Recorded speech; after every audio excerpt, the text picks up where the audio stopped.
InfoLive TV, merci de nous retrouver pour ce flash d'information.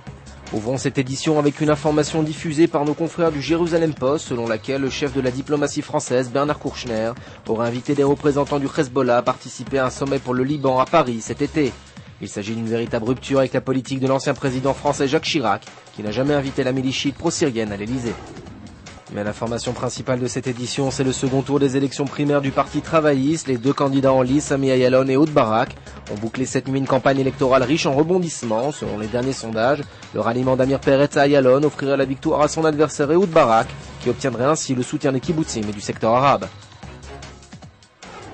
Les terroristes du Hamas ont attaqué mardi le siège des forces de sécurité palestiniennes fidèles au Fatah dans le camp réfugié de Djebalia dans le nord de la bande de Gaza. Environ 200 terroristes du Hamas ont encerclé le complexe où quelques 500 tireurs du Fatah étaient retranchés. Les hommes du mouvement terroriste ont tiré des obus de mortier et des roquettes sur le bâtiment. Mahmoud Abbas a évoqué cette nouvelle attaque comme une véritable tentative de coup d'État. Bien que les tirs de roquettes palestiniennes soient en baisse ces derniers jours, une roquette de type Qassam s'est abattue dans la zone industrielle de la localité de Sderot mardi matin, faisant un blessé léger.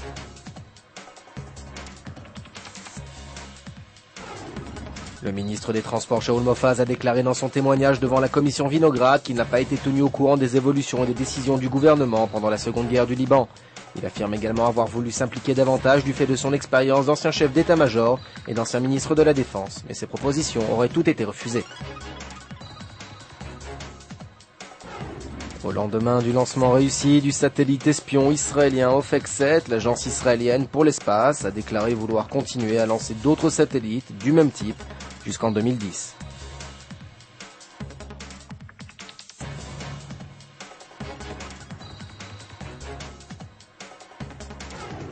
Et puis pour terminer, une information insolite, la police de Ranana a mis la main ce mardi sur un réseau de trafic de drogue.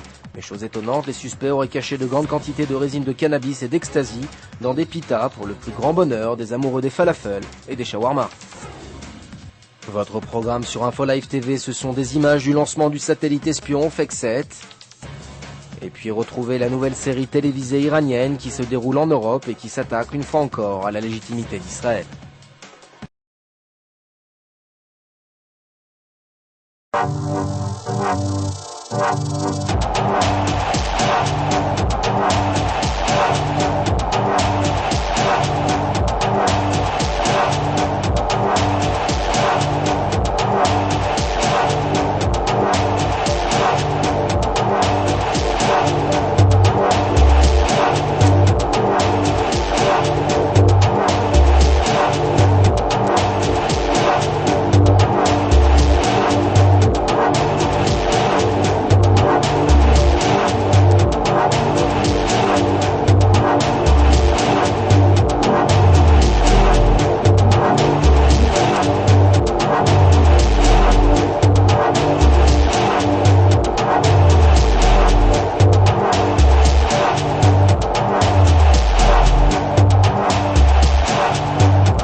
Aujourd'hui, le monde entier parle d'Israël.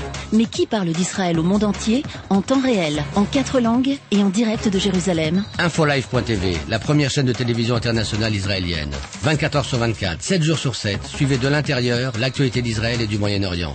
Des reportages, des interviews, un grand journal et des flash infos en images dès que l'actualité l'exige. InfoLive.tv, votre regard direct et vrai sur l'actualité d'Israël. Retrouvez InfoLive sur internet www.infolive.tv.